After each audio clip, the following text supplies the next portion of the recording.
अब हम देखेंगे क्वेश्चन नंबर 4। यह क्वेश्चन उम्र पर आधारित प्रश्न है। तो आइए देखते हैं क्वेश्चन क्या कहता है। 5 वर्ष पूर्व ए की आयु बी की आयु की 3 गुनी थी।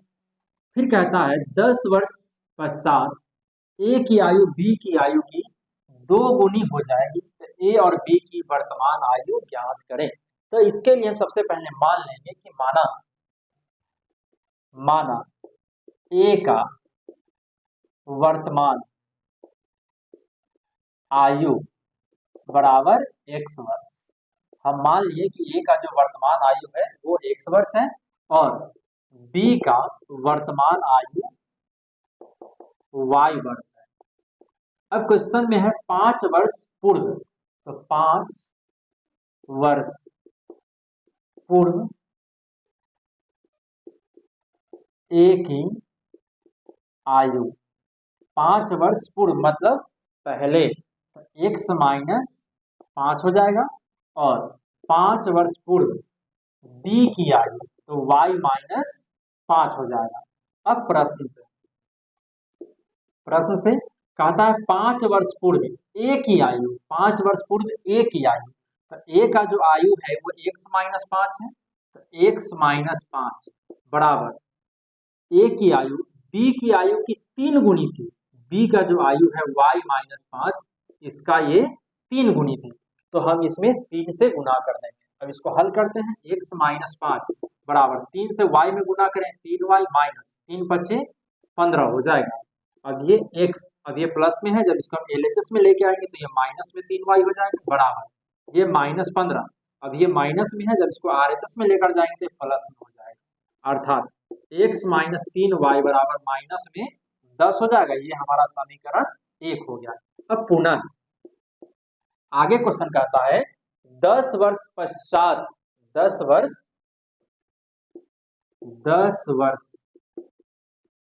पश्चात ए की 10 वर्ष पश्चात ए की आयु, पश्चात मतलब बाद में, तो अभी वर्तमान में x है तो 10 वर्ष बाद ये x जोड़ 10 हो जाएगा।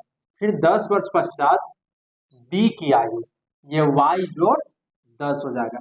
यदि x का बढ़ेगा तो y का भी बढ़ेगा। तो अब कहता है 10 वर्ष पश्चात a की आयु x जोड़ 10 है बराबर b की आयु की 2 गुनी हो जाएगी। b की आयु की 2 गुनी हो जाएगी, तो इसमें हम 2 से गुना करेंगे। अब इसे हल करते हैं। ये x जोड़ 10 बराबर ये 2y प्लस 10 दूना ये 20 हो जाएगा। अब x अभी ये प्लस में है, जब इसको LHS में लेके आएंगे तो माइनस में हो जाएगा और ये 20 अभी ये प्लस में है, जब इसको RHS लेके जाएंगे तो ये माइनस में 10 हो जाएगा, अर्थात x माइनस 2y बराबर में 20 से जब 10 घटा लेंगे तो 10 हो जाएगा। ये हमारा समीकरण 2 हो गया।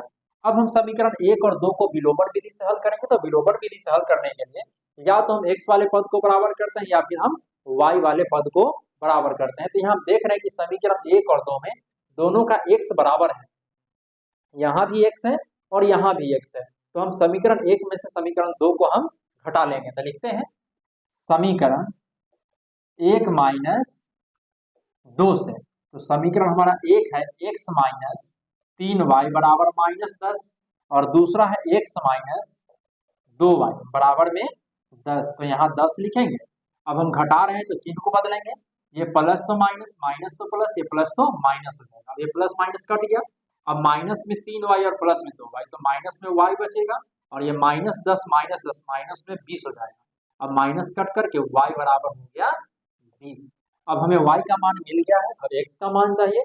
तो इसके लिए y का मान हम समीकरण या तो 1 में रखेंगे या फिर हम समीकरण 2 में रखेंगे। तो लिखते हैं y का मान समीकरण 1 में रखने पर,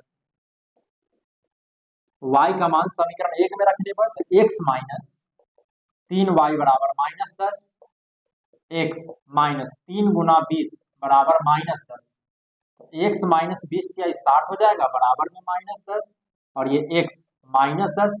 अब यहाँ -60 है, LHS में माइनस में है, जब इसको RHS से लेके जाएंगे तो ये प्लस में हो जाएगा। तो अब -10 और 60 प्लस में, तो ये हो जाएगा 50, अर्थात a का जो वर्तमान आयु है ए का वर्तमान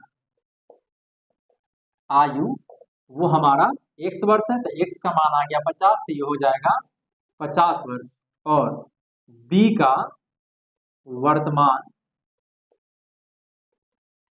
आयु y वर्ष है, तो y का मान आ गया 20, तो ये हो जाएगा, सॉरी यहाँ 50 होगा और ये 20 वर्ष हो जाएगा। ये हमारा आंसर हो गया।